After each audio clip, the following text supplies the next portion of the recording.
자, 오늘 구약 성경 공부 열왕기상 13장부터 16장까지입니다. 매우 특별한 내용이 기록되어 있습니다. 이제 솔로몬 시대가 끝났죠. 그리고 여로보암에게 예언한 대로 이제 여로보암이 왕이 돼서 통치를 하고 있는 그런 상황입니다. 여로보암에게도 그 아히야가 예언하기를 네가 다윗의 길로 가서 정말 율법과 명령을 지키면 너의 우위를 보장하겠다고 말씀하셨어요.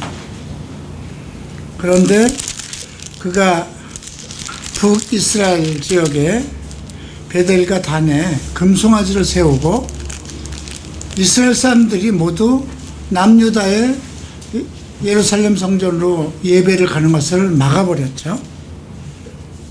결국은 뭐라 그럴까요?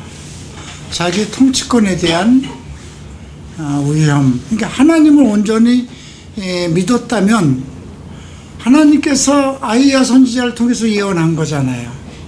그러면 하나님께서 이 나라를 떼어서 나에게 줬다면 내가 하나님을 선지자를 통해서 전달하신 그 약속 말씀대로 그대로 행하면 어떤 위협을 받지 않고 하나님께서 이 나라를 지키실 것이라는 그런 믿음과 신념이 있었으면 그렇게 어리석은 일은 하지 않았죠. 그의 잘못은 그 나라를 자기가 지키기, 자기 힘으로 지키기 위해서, 그리고 이스라엘 백성들의 어떤 그 종교적인 그런 신념을 자기 나름대로 바꿔놓기 위한 거죠. 이게 우상을 세운 거잖아요. 그들이 모두 애굽에서 나온 백성이라는 관념을 가지고 있었어요. 그러니까 여로보암은 세상 신을 섬기는 근본적인 마음을 가지고 있었다는 겁니다. 애굽은 세상입니다. 그러니까 근본적으로 그의 마음속엔 하나님을 섬기는 것보다 애굽에 대한 그러한 우상에 대한 그런 동경심을 가졌다고 할 수 있겠죠. 자, 그래서 결국은 이제 여로보암의 시대가 마감되는 것이 오늘 부분에서 이제 14장에서 우리가 배울고요. 그 전에 아주 특별한 내용 13장을 보시겠습니다. 자, 13장에는 8절부터 10절까지 우리가 함께 읽겠습니다. 하나님의 사람이 왕께 대답하되 왕께서 왕의 집 절반으로 내게 준다 할지라도 나는 왕과 함께 들어가지도 아니하고 이곳에서는 떡도 먹지 아니하고 물도 마시지 아니하리니 이는 곧 여호와의 말씀이 내게 명하여 이르기를 떡도 먹지 말고 물도 먹지 마시니 왔던 길로 돌아가지도 말라 하셨음이라 하고 이에 다른 길로 가고 자기가 베델로 오던 길로 돌아가지 아니하니라. 좀 특별한 내용입니다. 이것은 유다 베델의 유다 어떤 젊은 선지자였어요. 1절을 보면 때에 하나님의 사람이 여호와의 말씀으로 인하여 유다에서 베델에 이르니 마침 여로보암이 단 곁에 서서 있더라. 지금 베델인 금송아지가 있는 곳이죠. 베델과 단에 금송아지를 세웠으니까. 근데 이 사람은 유다에서 왔다는 거니까 남한국 출신의 선지자예요. 그러니까 남과 북이 무슨 국경이 있는 것은 아니고 그 북쪽에는 여로보암이 통치하고 있었고 이 남쪽은 그 솔로몬의 아들 르호보암이 통치하고 있었죠. 이런 상황에서 유다의 선지자 하나가 베델로 간 겁니다. 그런데 그 베델에서 어떤 일이 일어나고 있었냐면 지금 여로보암이 그러니까 제사장을 아무나 세우기도 하고 자기가 거기서 제를 올리기도 하는 거예요. 원래 제사장은 어디에서만 나와야 돼 있는 거예요? 레위 지파의 아론의 자손이거든요.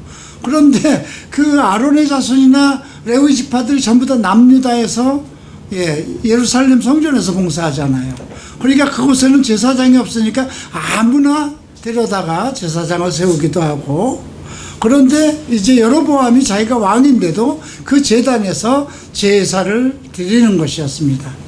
그런데 지금 그 하나님께서 이 유다에서 올라온 그 선지자 이름은 안 나왔는데요, 그 선지자에게 어떤 말씀을 주셨냐면 2절 보죠. 그러니까 어떤 얘기가 1절에 보면, 때에 하나님의 사람이 여호와의 말씀으로 인하여 유다에서 베델레에 이르니 마침 여로보암이 단 곁에서 서서 분향하니라. 이게 잘못하고 있는 거예요.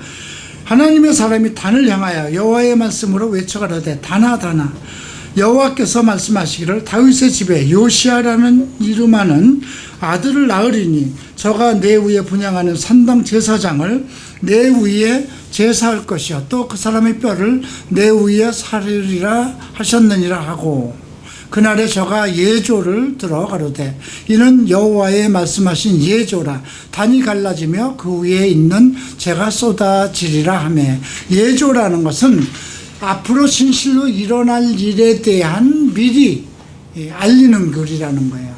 그런데 이 예언이 그날도 성취가 되지만 300년 후에, 지금 요시야 왕은 그 300년 후에 출생하는 왕이에요. 그러니까 그 이름도 사람으로서는 알 수 없는 거잖아요. 3세대 후의 일이니까. 이게 300년 후에 일어날 것을 지금 하나님께서 이 베델에서, 그 유다에서 올라온 젊은 선지자에게 얘기한 거예요. 자, 이 내용은 열왕기하 22장을 좀 보십시다. 아주 특별한 왕이 태어나는데요. 자, 22장, 열왕기하 22장 1절, 요시아가 위에 나가갈 때 나이 8세라. 새 예루살렘에서 31년을 치리하니라. 모친의 이름은 여디다라 보스갓 아다야의 딸이더라. 8살의 왕이 됩니다. 이제 이 내용은 우리가 조금 더 다음에 배우고요. 23장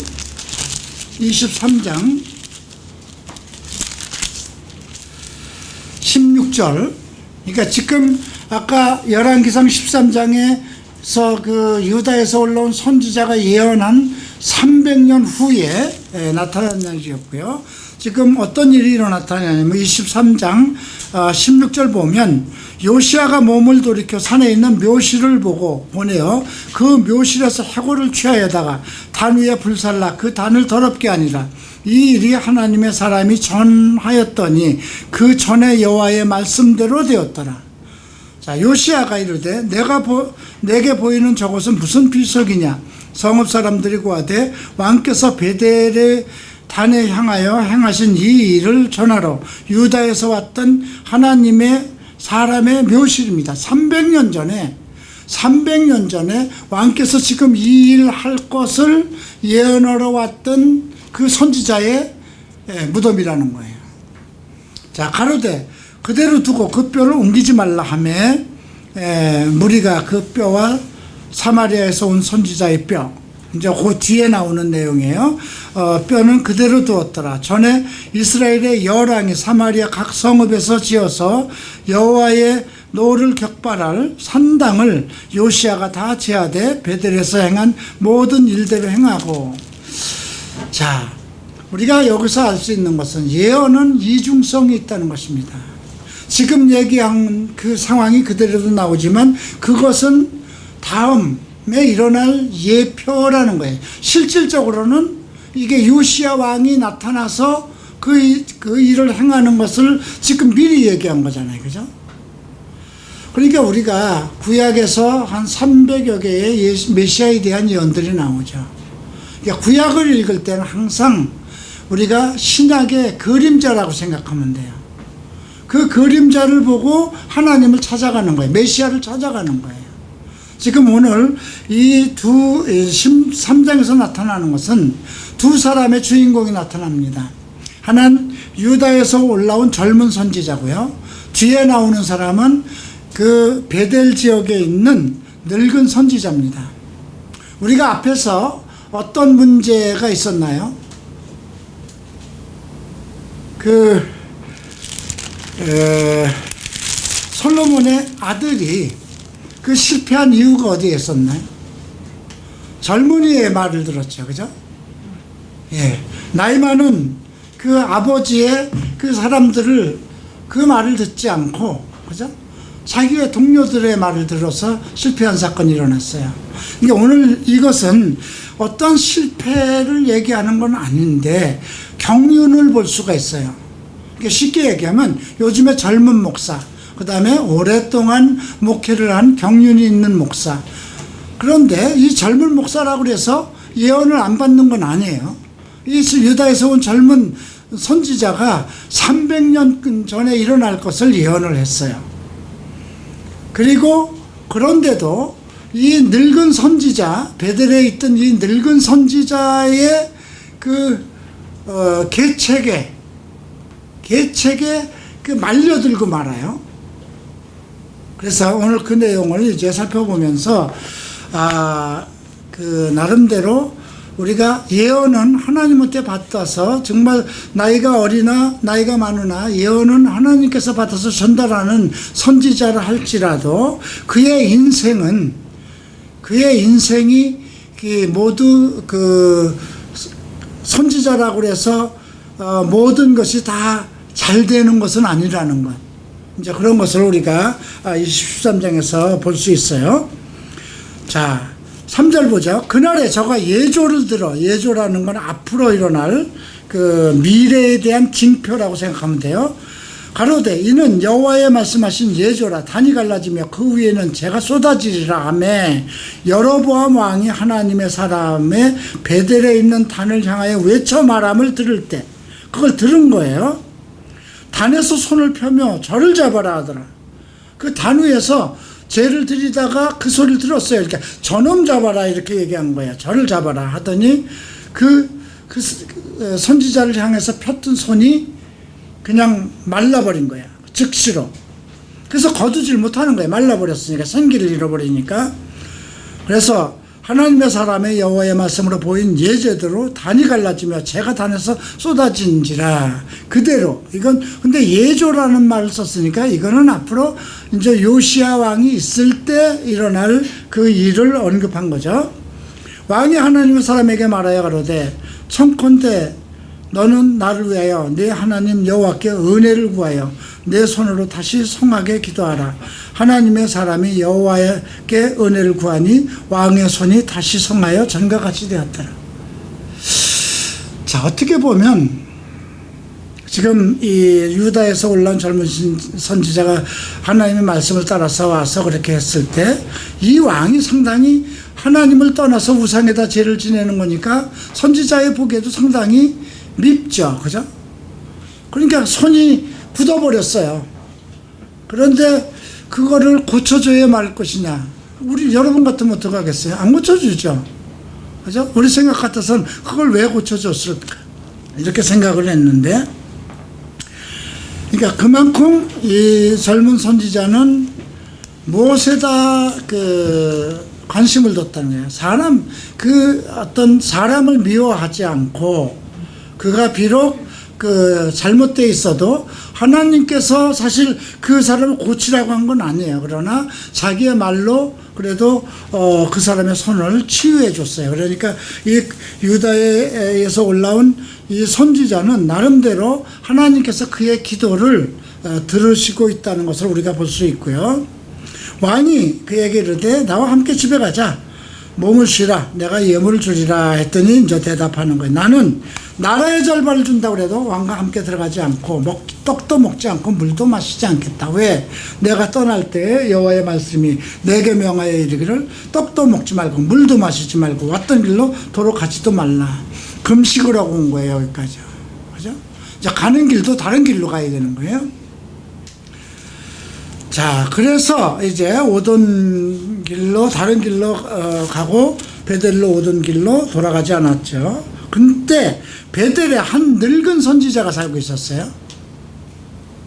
그러니까 이 사람은 그래도 예언자니까 이 베델 지역에 살았겠죠. 네. 그러니까 하나님이 어떤 예언자를 쓰는데 우리가 생각하는 데는 우리를 좀 밉게 하는 중국이라든가 북한이라든가 일본 같은 데는 없었으면 좋겠잖아요. 그죠? 예언자라는 게 하나님의 말씀을 전하는 것인데, 근데 그렇게 생각한다면 그게 이제 유대인들의 생각이었어요. 유대인들은 그 선지자들이나 하나님의 말씀이, 복음이 이방으로 가는 걸, 이방 사람에게 전달되는 걸 싫어했던 것이니까요.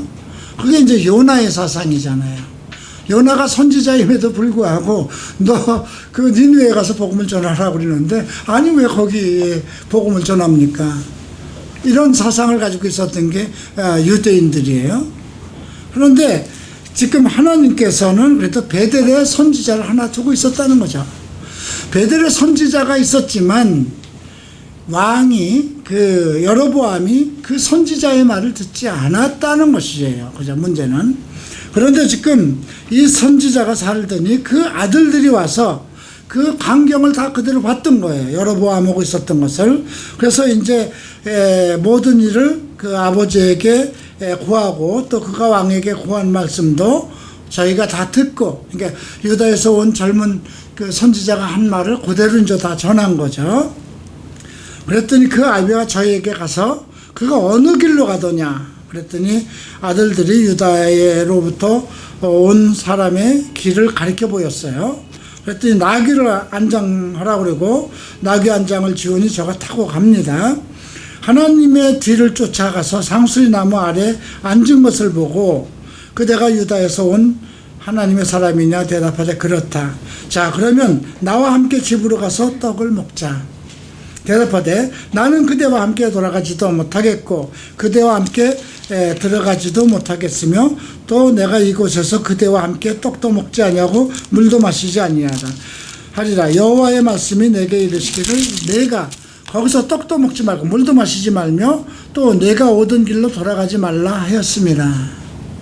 자, 그랬더니 저가 늙은 선지자가 그 사람에게 이르되 나도 그대와 같은 선지자라. 천사가 여호와의 말씀으로 내게 이르기를 그를 내 집으로 데려오고 돌아가서 그에게 떡을 먹이고 물을 마시오라 하니 이는 그 사람을 속임이라. 자, 여기서 발견할 수 있는 건 뭘까요? 하나님은 이중으로 말씀하시지 않는다는 거예요. 한 사람한테는 이렇게 얘기하고 한 사람한테는 이렇게 얘기하면, 구약에서 이렇게 말씀하시고 신약에서 반대로 말씀하시면 그건 성경이 아니죠. 그죠? 성경은 모든 일률성을 가지고 지금 예언을 한 것이 300년 후에 그대로 성취될 수도 있는 것인데 그것이 뒤틀리면 어떻게 되나요? 자, 이것이 우리가 그 바울 시대에도 나타나죠.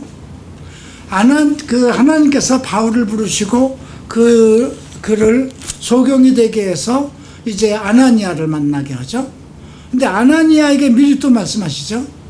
이제 사울이라고 하는 자가 사람에게 끌려서 올 텐데 너는 그를 안수하라. 이게 양쪽에 또 바울에게는 너는 지금 길가로라는 그로 가면 거기에 아나니아라는 사람이 너를 기다리고 있을 것이다. 이렇게 똑같이 얘기를 하잖아요. 하나님은 어떤 것을 알리실 때 동시에 알게 하신다는 겁니다. 또 우리가 그 사마리아 성에서 부흥을 일으키던 그 빌립 집사에게 너는 어디로 가라고 그러죠? 광야로 가라고 그러잖아요. 그 광야에 가니까 간답게 4시간 거기서 마차를 타고 돌아가는 길이 있잖아요. 거기서도 하나님께서 한 가지 계속해서 그에게 접근하고 그 마차에 오르게 하고 그런 모든 것이 하나님의 예언대로 이루어집니다. 그런데 만약에 하나님께서 너는 떡도 먹지 말고 물도 마시지 말고 가던 길로 다시 돌아오지도 말라 하셨으면 그 말씀은 변경을 할 때는 누가 말씀해야 돼요? 하나님이 얘기를 해야 돼요.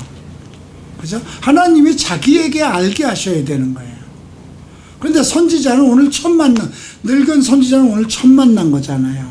근데 나도 너와 같은 선지자 중에 한 사람이다. 이 얘기에 그걸 믿고 따라간 것이죠. 근데 이게 젊기 때문에 나타날 수 있는 경륜이기도 해요. 그죠? 나처럼 나이가 좀 먹으면 사람을 보면 대충 알아요. 그죠? 네, 이런 것들이 이제 우리가 어떤 경륜을 찾아볼 수 있는 것이고요.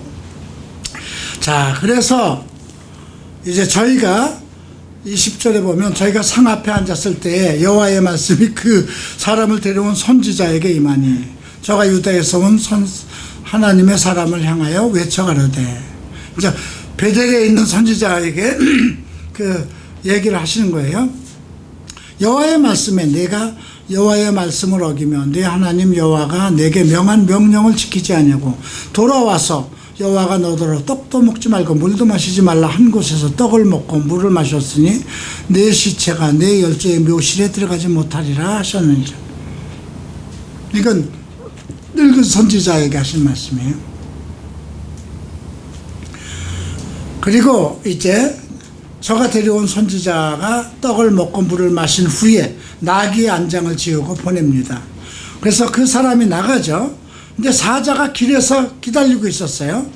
그리고 저를 만나 죽임에 그 시체가 길에 버림받았는데 나귀는 그 곁에 있고 사자도 그 시체 곁에 있더라. 사자가 그 유다에서 올라온 젊은 선지자만 딱 죽인 거예요. 사자가 원래 짐승을 보면 짐승을 먹어야 되잖아요. 그죠? 그 시체도 먹어야 되는데 그냥 물어만 죽인 거예요. 그러니까 참 어떻게 보면 아니 그 선한 일을 한 사람, 하나님의 말씀을 듣고 그렇게까지 실천한 사람을 더군다나 300년 후에 일어날 예언까지 그 예조라는 것을 알고 다윗의 자손 중에 요시야라는 왕이 날 것을 300년 전에 얘기한 건데 그런 어쨌든 대단한 사람이잖아요. 하나님의 명령을 지켰잖아요. 그리고 거짓말을 했어도 이제 베델에 있는 그 늙은 선지자가 거짓말을 한 거잖아요. 그런데 그 사람 꼭 이렇게 죽여야 했을까? 이게 우리 생각이에요. 근데 하나님은 하나님의 어떤 말씀을 하나님이 바꾸지 않는 이상 다른 사람이 와서 그가 선지자라고 해서도 하나님이 바꾸지 않은 사항을 자기 그 사람을 따라서 가면 안 된다는 것이죠. 자, 결국은 이제 지나가는 사람이 길에 버린 시체와 그 시체의 선지자를 보고 늙은 선지자에게 성읍에 와서 말하니 그 사람을 데리고 길에 돌아간 선지자가 그걸 듣고 이는 여호와의 말씀을 어긴 하나님의 사람이로다. 그죠? 하나님이 하신 게 예언자나 이건 요즘으로 따지면 목회자잖아요. 그죠? 성경에서 우리에게 하신 말씀을 그렇게 하라고 그랬으면 그렇게 해야 되는 거잖아요. 예, 그런 것들을 우리에게 알리는 말씀이기도 하고요. 여호와께서 그에게 하신 말씀과 같이 여호와께서 그를 사자에게 붙이심에 사자가 그를 찢어 죽이니라. 이에 아들들이 말하여 가로되 나를 위하여 나귀 안장을 지우라. 저희가 안장을 지우매 가서 본즉 시체가 길에 버린 바 되었고 나귀와 사자는 그 곁에 섰는데 사자가 시체를 먹지도 아니하고 나귀를 찢지도 아니었더라. 늙은 선지자가 하나님의 사람의 시체를 떠들어 나귀에 들어가지고 돌아와 자기 성읍에 들어가서 슬피 울며 장사하되. 근데 이 베델에 있는 늙은 선지자도 하나님의 지시에 의해서 그거를 행한 거예요. 그죠? 그러니까 인간적으로 생각할 땐 상당히 슬프죠. 네. 그 시체를 자기 묘실에 두고 그러고 해야 슬피 울며 가로되 오호라 나의 형제여 하니라. 그 사람을 장사한 후에 저가 그 아들을 말하여 가로되 내가 죽거든 하나님의 사람을 장사한 묘실에 나를 장사하되 그 뼈를 그 뼈 곁에 두라. 그가 여호와의 말씀으로 베들에 있는 단을 향하고 또 사마리아 성읍들에 있는 모든 산당을 향하여 외쳐 말하는 것이 그대로 이룰 것이다.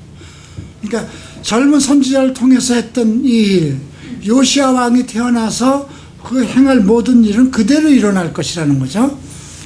자, 그러니까 이것이 이 선지자의 뼈와 늙은 선지자의 뼈가 같이 이제 그 묘실에서 나온 거잖아요. 아까 우리가 열왕기하 23장에서 읽어봤듯이. 그래서 그게 300년 후에 일어날 것들을 지금 늙은 선지자나 젊은 선지자나 동시에 다 알고 있었던 내용이에요. 그런데 젊은 선지자의 실수는 무엇이었을까요? 일단 하나님이 자기에게 말씀한 걸 실천을 했지만 하나님이 그 일에 대해서 다시 뒤집을 때는 다른 사람을 통해서 뒤집지는 않는다는 거죠. 그러니까 너는 글로 가서 떡도 먹지 말고 물도 마시지 말고 오던 길로 오지 말라고 했던 말씀이 다른 선지자를 통해서 뒤집지는 않는다는 것입니다. 우리가 성경의 구약에 하나님의 메시아에 대한 모든 말씀을 하신 것을 또 다른 사람을 통해서 그것을 없애고 뒤집지는 않는다는 것입니다. 그래서 모든 예언은 이중성을 가지고 있어요. 우리가 시편에서 얘기한 그 다윗을 통해서 말씀하신 것, 그러니까 우리가 사도행전을 보면 그 말씀을 또 누가 전해요? 또 우리가 베드로나 바울을 통해서 또 그런 말씀을 그대로 이어가잖아요. 그죠? 그래서 우리가 예언은 이중성이 있는 거구나. 그리고 하나님의 사람이라 할지라도 하나님의 말씀을 순종하지 않고 거역했을 때 거기에 대한 책임은 본인이 져야 되는 거구나. 죄값은 어차피 하나님과의 관계성 속에서 그가 맡아야 된다는 것을 알 수가 있고요. 자, 이제 33절을 봅니다. 여로보암이 이 일 후에도 그 악한 길에서 떠나 돌이키지 아니하고 다시 보통 백성으로 산당의 제사장을 삼되 누구든지 자원하면 그 사람으로 산당의 제사장을 삼았으므로. 참 나쁜 사람이죠. 그죠? 예. 누구든지 자원하면 목사시키는 거예요. 이런 일을 지금도 우리가 번번이 잘못합니다. 이 일이 여로보암 집의 죄가 되어 그 집의 지면에서 끊어져 멸망케 하니라. 제가 이 말씀을 이렇게 보면서 다윗이 바울이 디모데에게 한 말씀이 있죠. 초신자를 집사로 세우지 말라. 그 이유는 그 사단을 정죄할까봐 그런다고 그러죠. 이렇게 말씀에 대해서 충분히 이해를 못하는 사람들은 이렇게 정죄를 잘해요. 사탄을 정죄한다는 게 무엇이냐면 누가 어떤 합당치 못한 일을 하면 그거 마귀짓이야. 지금 우리가 다 예수 믿었어요? 그럼 우리 안에는 하나님의 영 성령이 역사하고 계세요. 그죠? 그가 악한 것에 유혹을 받아서 악한 일을 행한다 하더라도 내 안에 계신 성령이 없어지고 주께서 나를 버리지는 않아요. 물론 그 사람이 계속해서 자기 몸을 더럽히고 더러운 일을 하면 성령이 소멸될 수는 있겠지만, 그죠? 예. 우리 안에 계신 성령은 내가 온전한 구원을 이룰 때까지 계속 나를 권면하고 책망하고 인생의 인생 막대기, 우리가 구약에서 배운 것처럼 사람 막대기를 통해서 그 사람을 책망하고 키워서 하나님의 형상을 만들어가는 거거든요. 그것이 구약과 다른 점이 성령이 우리 안에 와서 우리를 내주하고 계시면서 우리를 지켜나가는 거거든요. 그래서 어떤 사람이라도 예수 안에 있으면서 내가 성경에 기록되어 있는 말씀대로 살리라는 굳은 의지를 가지면 그 성령이 역사하는 것이거든요. 그런데 때로는 아직 믿음이 연약하고 그런 사람들이 성경에 대한 충분한 이해가 없어도 그래도 크리스찬인데 잘못하는 일들이 많아요. 그죠? 그것을 마귀 일로 정죄를 하면 안 된다는 거죠. 그러니까 요즘 한국교회에서 이렇게 가만히 보면 저도 순복음교회에 있었으면 아직 온전하게 되지 않은 사람이 이제 또 술을 먹어요. 그죠? 내가 운영하던 클럽에도 장로들, 나중에 목사 된 사람들도 많이 들어와서 술도 먹고 주정뱅이가 돼서 온 사람들도 있었으니까 교회에서 장로라고 하고 신학교 교수라는 사람들도 와서 클럽에 와서 놀고 술 먹던 사람들이 있었으니까. 예, 그런데 그 중에서 나중에 또 장로라는 사람이 또 신학을 해서 또 목사가 된 사람도 있고.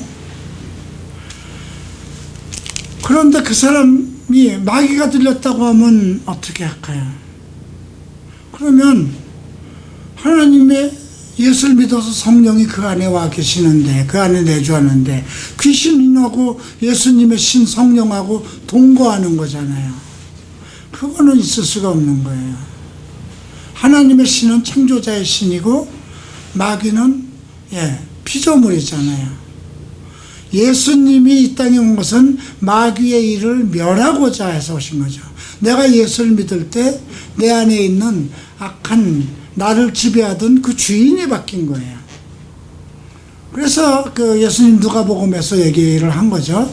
물 없는 귀신이 그 집을 나가서 물 없는 곳을 찾아 나갔다가 찾지 못하니 다시 그 집에 와 보니 그 집이 깨끗하게 비어 있어서 저보다 다른 7 귀신을 데리고 와서 거하니 그 집이 그 사람이 더 나빠졌다.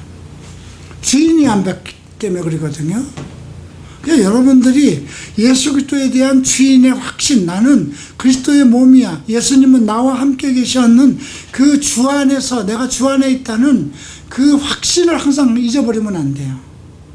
그렇다고 해서 그 사람이 어떤 유혹에 못 이겨서, 그러니까 믿음이 온전하지 못한 상황에서 아무리 그 입으로는 뭐 예수를 말하고 누구를 이렇게 책망할 수도 있고 다스리고 가르칠 수 있다 할지라도 아직 그 사람의 온전한 믿음 안에서 토대가 쌓여서 정말 모든 유혹을 물리칠 수 있는 그 상황이 되기 전까지는 어떤 유혹에 넘어질 수 있는 거예요.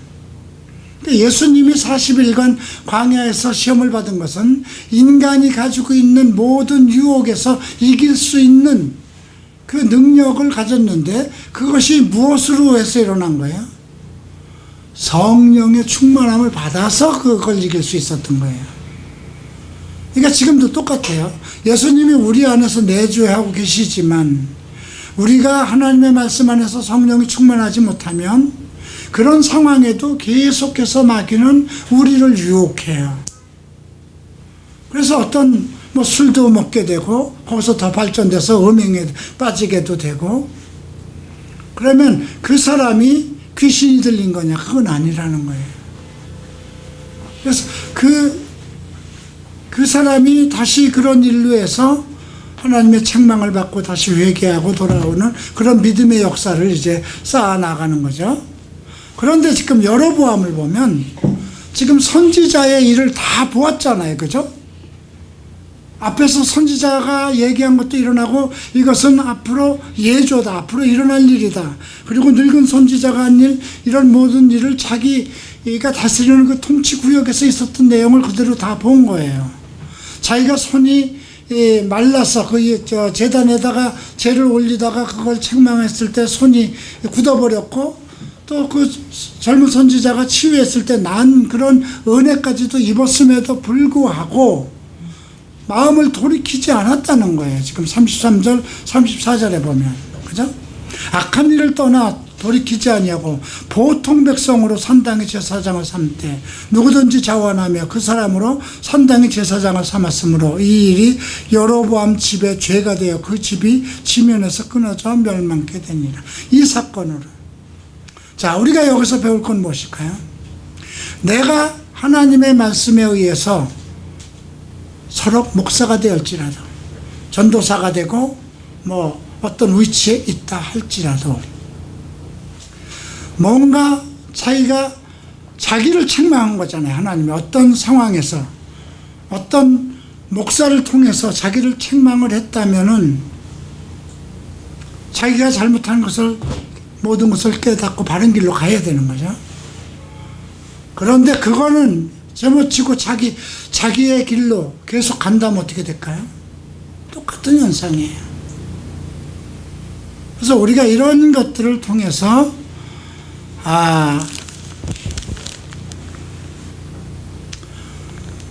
가끔 저는 그런 사람들을 봐요. 하나님께서 이현아 목사한테 가라고 해서 왔다. 갈보채플 보내서 와라고 했다. 그런데 조금 더 이렇게 뭐 한 몇 개월, 1년, 2년 이렇게 돼서 또 교회 안에서 서로 트러블이 일어나든가 목사와의 어떤 뭐 트러블이 있어요. 사람은 사람끼리 어떤 감정이 일어날 수 있죠, 목사하고도. 근데 하나님께서 나를 또 다시 가라고 그린다. 글쎄요, 그런 일은 조금 신중해야 돼요. 감정에 의해서 변하는 거라면. 저는 순복음에 들어가고 장로교에서 신학을 하고 갈보리 채플로 인도하셨어요. 그리고 갈보리 채플에 들어와서 20년의 시간이 고난이었어요. 과거에 제가 순복음에 다닐 때는 뭐 나쁜 길에서 클럽을 운영하고 있어도 경제적으로나 모든 곳에서 누가 나를 핍박하는 일이 없었고, 너무 잘 되고, 예수를 저렇게 믿어도 잘 되는 거구나, 축복을 받는 거구나, 이렇게 했는데, 하나님이 인도하신 갈보채플로 와서 20년을 이 노년동에 오기까지는 정말로 힘들었어요. 그래서 한 번도 주께서 나를 부르신 길에서 후회가 없었어요. 감사와 기쁨과, 그리고 다른 데서 유혹이 많았어요. 그런데도 기도하면 하나님께서 다른 말씀을 안 하셨어요. 근데 가끔 나는 되게 이제 뭐 사역을 꿈꾼다는 사람들이 와서 그래요. 뭐 하나님께서 보내서 왔다. 보내서 왔으면 그 사람이 한 일을 끝을 내시겠죠, 그죠? 근데 다투서 보내지는 않을 것 같아요. 그 일을 뒤집어서 보내지는 않을 것 같아요, 제 생각은. 오늘 이런 말씀을 보면서 우리가 지금 이거는 여로보암에게 경고를 주는, 그가 악한 길로 돌아서서 하나님의 말씀으로 다시 돌아오기를 바라는 그런 모든 내용을 그가 알면서도 계속해서 잘못한 길을 갔다는 것, 그걸로 인해서 여로보암의 집이 아주 완전히, 그 집이 망해도 왕은 딴 사람을 세우는 거죠.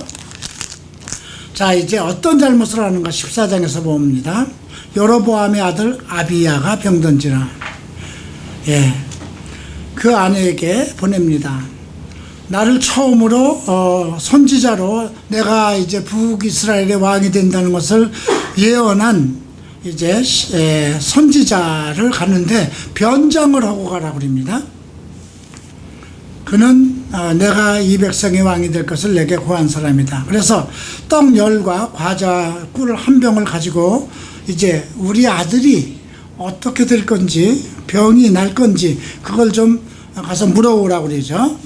그래서 여로보암의 아내가 실로로 갑니다. 근데 마침 아이야 선지자는 나이가 많아서 눈이 어두워서 보지 못했어요. 그런데 하나님이 5절에서 고합니다. 아이야에게 이르되 여로보암의 아내가 그 아들의 병듦을 인하여 내게 물으러 오나니 너는 일일이 대답하라. 그가 돌아올 때에 다른 사람인 채 함이라.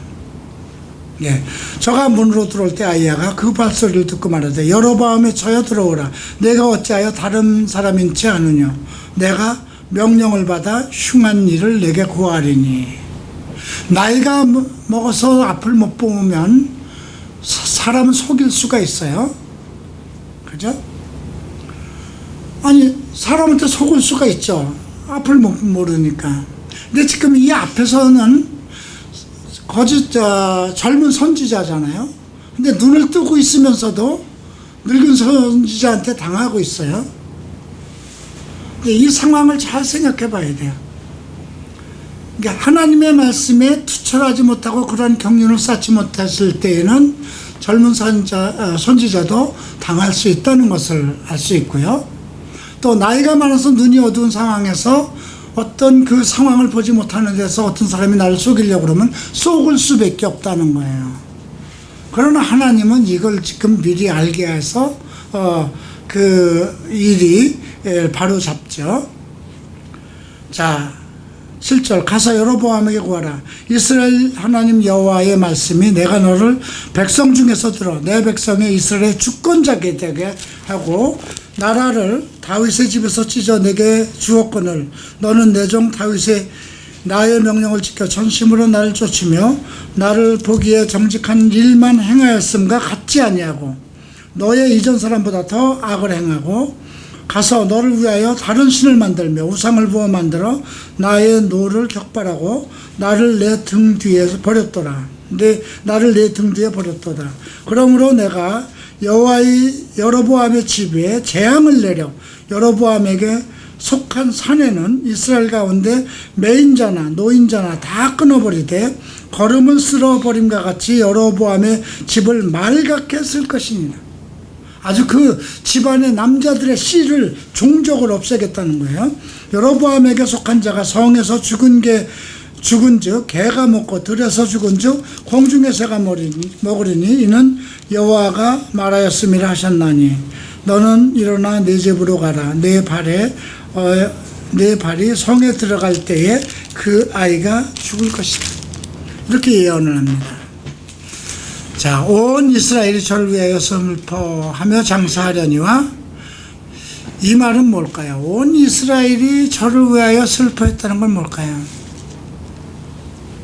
그 집안에 이 아이만 똑똑했다는 거예요. 이 아이만 이스라엘 사람들 속에서 사람다운 것을 보았다는 거예요. 그래서 온 이스라엘이 저를 위하여 슬피하며 장사하려니와 여로보암에 속한 자는 오직 이 아이만 묘사를 들어. 왜 그랬을까요? 이 아이만 여로보암에 속한 사람 중에 이 아이만 묘실에 들어간다는 걸 먹어요. 그가 그만큼 병이 들어서 나약했어도 하나님 보시기에 나쁘지 않았다는 거거든요. 그래서 이는 여로보암 집 가운데서 저가 이스라엘 하나님 여호와를 향하여 선한 뜻을 품었던 아들이었어요. 나쁜 집안에 악한 우상을 섬기는 그 여로보암의 아들 집에도 하나님의 뜻을 가지고 있는 선한 아들이 있었는데 이거는 그 아비의 잘못으로 죽고 말죠. 그죠? 우리가 다윗이 밧세바하고 잠을 잤는데 거기서 난 아들이 죽죠. 그죠? 근데 어떻게 보면 아니 왜 아비의 죄를 자식에게 물을까 이렇게 우리가 생각할 수 있는데 나중에 이제 에스겔서를 보면 아비의 죄를 자식에게 묻지 않고 자식의 죄를 아비에게 묻지 않는다 이런 말씀도 있습니다. 그러니까 이것은 어떻게 봐야 될 것이냐, 그냥 운명이에요. 악한 집안에 악한 아버지라고 그래서 선한 아들을 낳지 못한다는 것은 아니라는 거예요. 그죠? 예. 그리고 또 이 아이는 아무 죄 없이 병들어 죽는 거죠. 그죠? 예. 그러나 이 아이의 영혼은 어디로 갔을까요? 천국에 들어가 있겠죠. 그죠? 이 아이만 그 이스라엘의 묘실에 들어가고 여호와의 향해 선한 뜻을 가졌다고 그러죠. 그리고 그 이스라엘 위에 한 왕을 일으킨즉 저가 여로보암의 집을 끊어버리리라. 그 예언이 이제 그대로 성취가 됩니다. 16절 17절을 보면 이제 처가 일어나 다르사에 돌아갔을 때 아이가 죽었고요. 그 다음 19절 보면 여로보암이 그 남은 행적 곧 저가 어떻게 싸운 것과 어떻게 다스린 것이 이스라엘 역대 지략에 기록되었고 이건 역사서로 남은 거예요. 여로보암 왕이 된 지 20년이 돼서 그 열조와 함께 죽고 그 아들 나답이 대신하여 왕이 됩니다. 예, 이제 나답이 또 어떻게 죽는가 그런 것은 그 뒤로 보죠. 이제 21절부터는 솔로몬의 아들에 대한 역사가 나옵니다. 솔로몬의 아들 르호보암은 유다 왕이 되었으니 르호보암이 위에 나갈 때 40세였고요. 여호와께서 자기 이름을 두시려고 이스라엘 모든 지파 가운데서 빼신 성 예루살렘에서 17년을 치리하니라. 그의 모친은 나아마라 암몬 사람이었고요. 자, 그러나 유다가 여호와 보시기에 악을 행하되 그 열조에 행한 모든 일보다 뛰어나게 점점 더 악해졌다는 거죠. 그 범한 죄로 여호와께서 노를 격발하였으니 저희도 산 위에서 모든 푸른 나무 아래 산당과 우상과 아세라 목상을 세웠다. 이것은 다 솔로몬으로부터 온 거죠. 산당을 없애지 않고 후궁들을 많이 두어서 그 후궁들이 자기 고국에서 가져온 우상들을 섬긴 거죠. 아세라는 특별히 더 이제 악한 그런 신이었고요. 24절 봅니다. 특별한 것은 그 땅에 남색하는 자가 있었다는 거죠. 우상이 성하고 하나님과 떠나게 되면 반드시 동성애가 성하다는 거예요. 남색하는 자가 있었고 여호와께서 이스라엘 자손 앞에서 출산하신 모든 국민의 모든 가증한 일을 무리가 본받아 했다는 거죠. 그냥 하나님의 사람들이라도 남색하는 사람들이 오고 그러면 그들과 함께 남색을 즐겼다는 얘기예요. 이제 이것이 이제 또 나중에 아사왕 여호사밧 왕이 왔을 때 그들을 내어 쫓고 그런 이제 성군이 또 나타납니다. 25절 봅니다. 르호보암 왕 제5년에 애굽 왕 시삭이 올라와서 예루살렘을 치고 여호와의 전의 보물과 왕궁의 보물을 몰수히 뺐고 솔로몬에 만든 금방패를 다 뺐은지라 르호보암 왕이 그 대신 노스로 방패를 만들어 왕궁을 묻히는 시위대 장관 손에 맡기고 왕이 여호와의 전에 들어갈 때 시위하는 자가 그 방패를 들고 시위소로 도로 갔다 갔더라. 그러니까 금방패를 몽땅 다 뺏기고 노방패를 가지고 그 궁전에 드나들 때마다 시위대가 보호하고 그렇게 드나들었다는 이야기죠.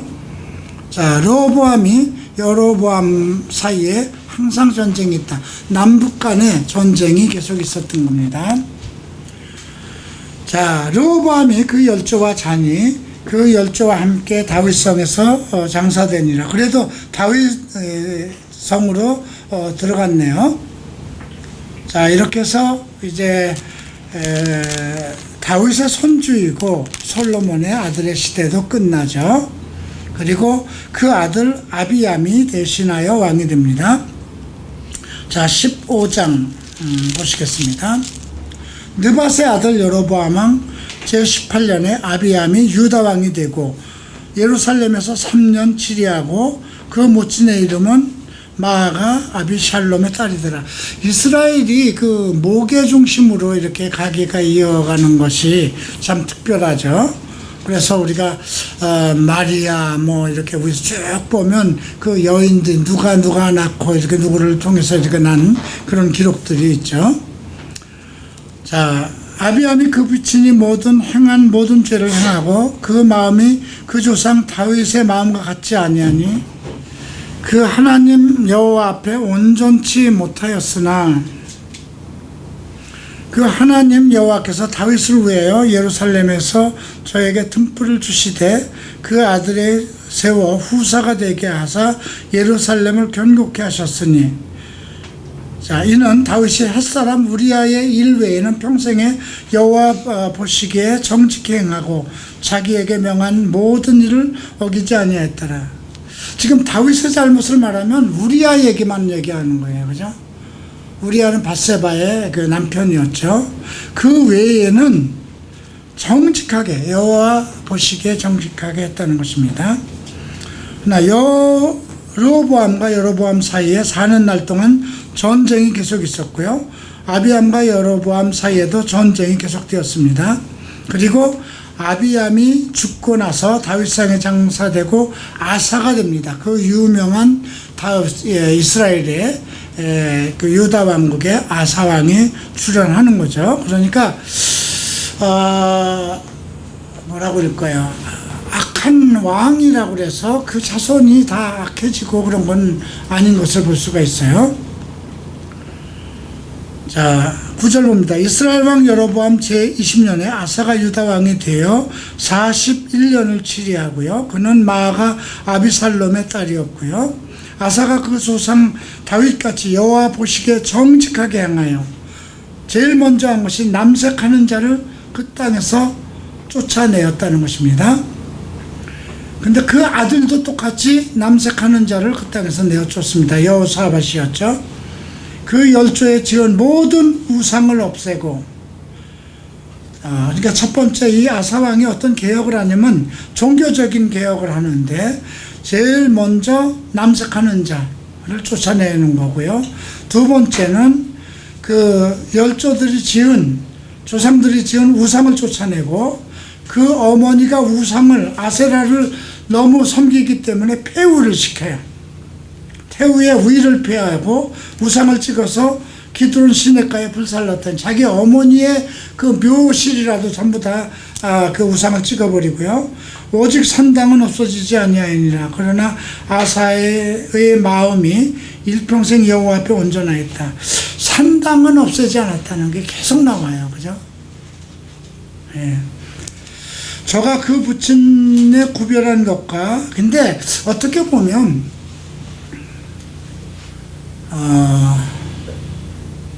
지금으로 얘기하면 불국사를 없앨 수 없잖아요. 그죠? 산에 있는, 우리가 아무리 기독교 국가가 돼서 국교를 기독교로 삼는다고 그래도, 예, 각 절터를 전부 다 없앨 수는 없는 거잖아요. 그죠?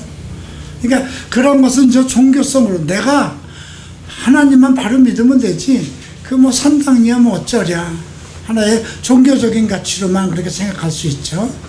그러나 백성들은 어떻게 해요? 우선 가까운 데로 가죠. 급하기만 하면 거기서 신이 어떤 우상이든 뭐든 내 문제를 들어줄 수 있는 신이 있다고 생각하면, 자식이 급하게 아프면 예루살렘까지 갈 수는 없고, 그러면 산당에 올라가서 그 신 앞에서라도 절을 하는 게 인지상정이죠. 아마 그런 상황에서 그 산당을 없애지 않은 그런 걸로 인해서 이스라엘이 계속 올무가 되지 않았나 싶기도 하고요. 자, 15절 봅니다. 저가 그 부친의 구별한 것과 자기의 구별한 것을 여호와의 전에 받들어 드렸으니 은과 금과 기명, 아버지한테 받은 것 전부, 어머니 그 자기 것 전부 다 여호와의 전에 드렸다는 거예요.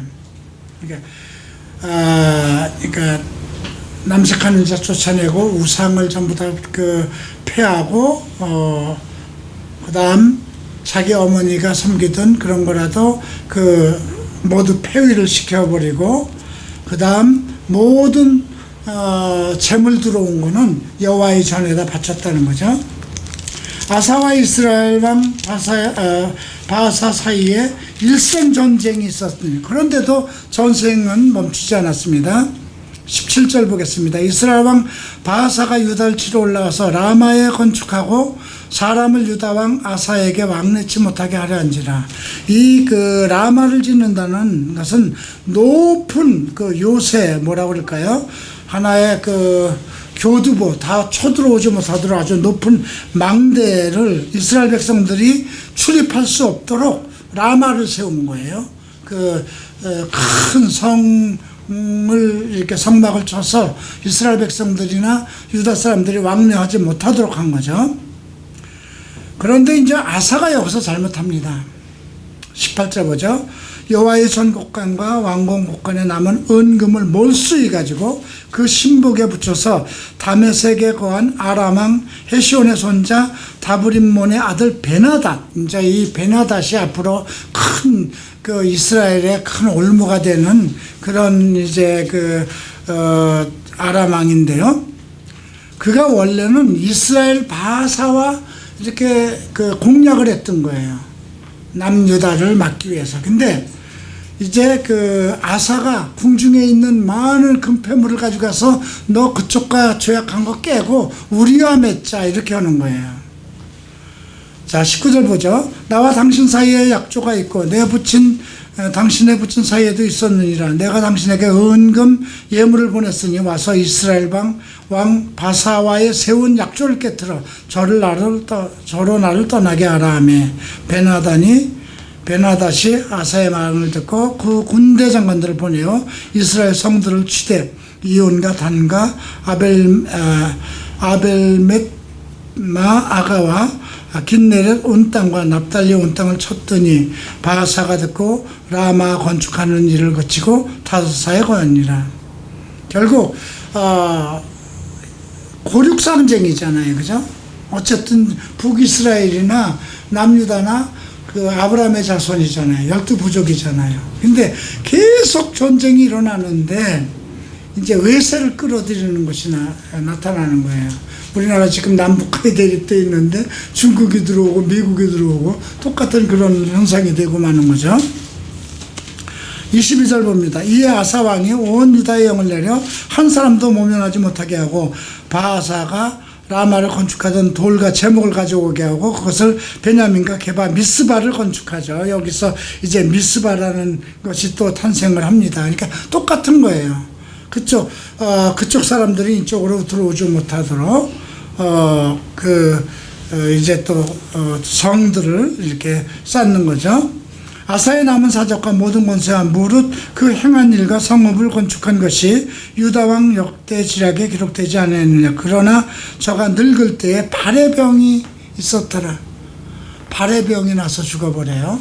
이제 요 내용들은요 열왕기하 역대사에서 또 자세히 나와요. 역대상하에서 이런 내용들이 아주 세밀하게 더 자세히 더 나올 그때 가서 또 공부하도록 하겠습니다. 24절 봅니다. 아사가 그 열조와 함께 자매 그 열조와 함께 그 조상의 다윗의 성이 장사되고 그 아들 여호사밧. 이제 여호사밧 왕 때 북이스라엘 왕은 아합이죠. 여기에 이제 우리가 18장에 가면 엘리야 선지자가 나오는 거예요. 그래서 이제 그 이스라엘 백성들을 다시 돌이키고 하는 그런 역사가 이제 18장에서 언급되죠. 자, 그리고 유다 왕 아사 2년에 여로보암의 아들 나답이 이스라엘 왕이 되어 제2년을 이스라엘을 다스렸고요. 저가 여호와 보시기에 악을 행하되 그 아비의 길로 행하여 그 이스라엘로 범하게 한 죄 중에 행한지라.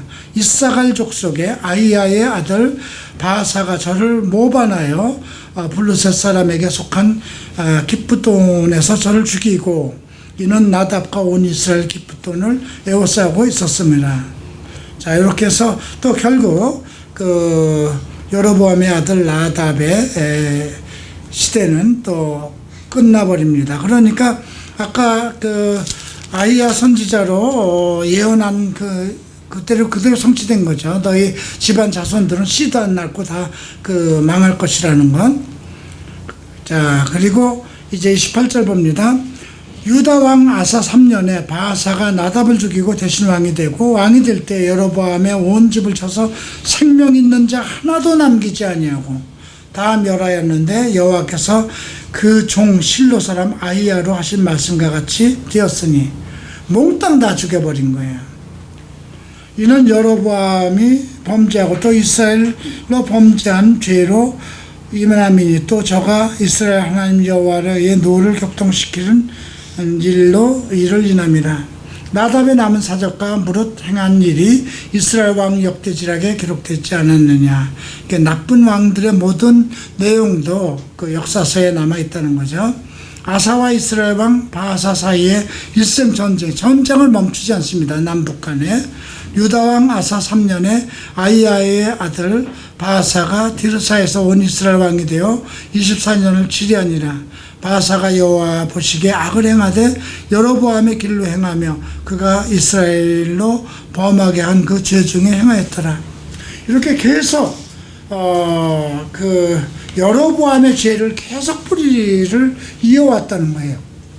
여로보암의 왕의 그 범죄는 무엇이었을까요? 죄는 무엇이었을까요? 우상을 섬긴 것이죠. 그죠? 베델과 그 단에 우상을 금송아지를 세우고 제사장을 아무나 세우고, 예, 그것을 계속 그 자손들이 그렇게 답사합니다. 근데 그런 중에 아주 여로보암의 그 아주 선한 아들이 하나 있는데 병이 들어버리고요. 예. 그래서 결국은 이렇게 해서 여로보암의 집안이 완전히 망하고 다른 왕을 또 일으키지만 여로보암의 족속에 다 끊어버리는 후에도 이제 그 다른 왕, 즉 바하사를 세웠는데도 그도 똑같이 여로보암이 행한 것을 따랐다는 것입니다. 이제 여기까지는 이제 솔로몬 이후에 여로보암과 또 르호보암 북이스라엘 다스리던 그 남유다와 북이스라엘의 두 왕국의 격동을 이제 살펴봤지만 결국 무엇이에요? 영적 혼란이에요. 그죠? 오늘 13장에서 살펴본 우리가 그 젊은 선지자 또 늙은 선지자 이렇게 둘의 어떤 나타나는 현상 그 모든 자체가 어떤 영적 혼란에 쌓여 있다는 것이죠. 그런 중에서도 다윗의 길로 따라간 아사왕이나 여호사밧 왕들, 그들의 7위는 그 정말 동성애자들 쫓아내고 또 그 아세라상을 찍어내고 정말 선한 일을 했어도 계속해서 그 이어오는 어떤 나머지 우상과의 관계된 뿌리가 멈추지 않았다는 것이죠. 그러니까 결국 영적 전쟁이 일어납니다. 근데 우리가 이제 16장부터 이제 다음 주에 쭉 살펴보겠지만 아합이 오고 아합 왕의 처가 이제 그 아세라 그 이세벨이라는 이제 그 아합의 처가 외국에서 이제 들어와서 왕이 된 이후에 그 당시에 이제 남유다에는 여호사밧이라고 하는 성군이에요. 근데 문제는 북이스라엘 아합의 자식들과 결혼을 시켜요. 그래서 이세벨이 이제 사실은 이스라엘 왕족을 다 없애려고 하는 그런 이제 사건도 이제 뒤에서 연계되고요. 그런 사이에 이제 엘리야 선지자가 나타나고 또 그 뒤를 이어서 엘리샤가 나타나는 그런 선지자 시대가 또 이렇게 열려가는 것을 우리가 볼 수 있습니다. 어쨌든 이런 걸 통해서 오늘 우리가 살펴보는 것은 우리가 어떤 목사라도 하나님을 잘 믿는 사람이라도 하나님의 말씀과 어떤 그 성령의 인도함을 받지 않으면 계속해서 어떤 상황 속에서 자기 생각과 외세에 이끌려갈 수 있다는 거예요. 내가 오직 내가 주 안에 있느냐 예수 안에 있느냐예요. 너희가 내 안에 있고 내 말이 너희 안에 있으면 무엇이든지 기도하라. 그러면 이루리라. 그죠? 어떤 일을 할 때 항상 이렇게 생각해야 돼요. 내가 예수 안에 있는가? 만약에 나 예수를 믿습니다. 교회 나갑니다. 예수 안에 있습니다. 그러면서도 어느 친구가 전화 왔어요. 그 친구는 어떤 성적으로 잘못됐고 술도 먹고 그러는 친구가 와서 자, 나 오늘 결혼이 나와 함께 술 좀 먹자. 나와 한번 즐기자 했을 때 갔다면 그건 예수 안에 있는 거 아니죠. 예수 바깥으로 나간 거잖아요. 내가. 그죠? 내가 도박에 빠졌다든가 그건 주 안에 있는 사람이 아니에요. 예수 안에 있다는 것은 예수 그리스도와 함께 살고 예수의 영 안에 있다는 거예요. 근데 또 한 가지를 얘기해요. 내 말이 너희 안에 있다면 성경이에요. 우리는 예수 안에 있기 때문에 나는 예수 그리스도의 구속의 피로 의로운 사람, 거룩한 사람이 되었어. 이건 영적인 문제예요.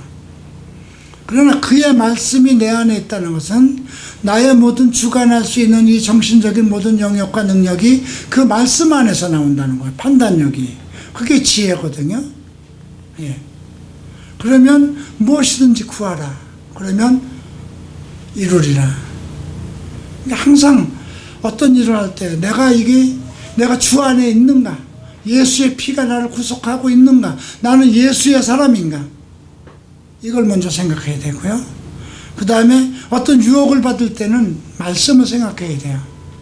어떤 청욕적인 것이 나타날 때 청년의 정욕을 벗어버리고 주를 깨끗한 마음으로 부르는 사람과 함께 의와 사랑과 화평을 이루라.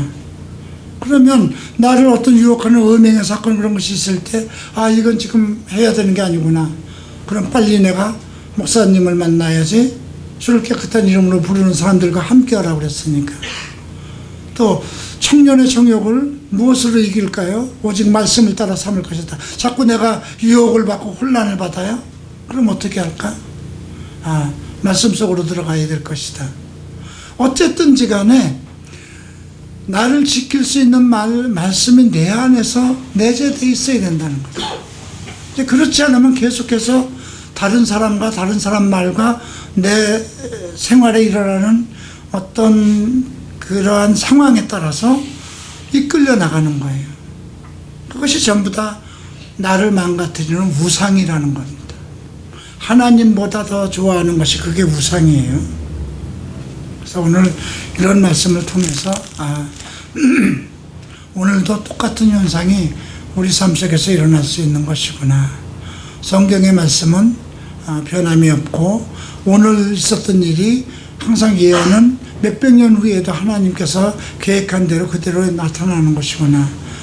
1.1핵도 변함없고 예나 오늘이나 항상 언제까지 동일하신 하나님의 말씀 그 속에 우리가 살아야 된다는 것 잊지 마시기 바랍니다. 기도하겠습니다. 존귀하신 주님 감사합니다. 열왕기상 13장부터 15장까지를 통해서 우리가 하나님의 말씀에 대한 어떻게 이해할 것인가, 하나님과의 말씀을 어떻게 우리가 정말 마음에 새기고 끝까지 그 말씀을 따라서 살아갈 것인가, 외부에서 이끌리는 많은 환경과 마음의 혼동을 무엇으로 막고 지켜나갈 것인가, 이런 내용을 살펴봤습니다. 좀 더 우리 안에 일어나는 많은 문제들을 생각하고 어떤 일이 있어도 흔들리지 않고 오직 예수 그리스도를 생각하며 그의 말씀의 뜻을 따라서 생활하는 크리스찬이 될 수 있도록 인도하여 주시옵소서. 감사하며 예수 그리스도 이름으로 기도합니다. 아멘.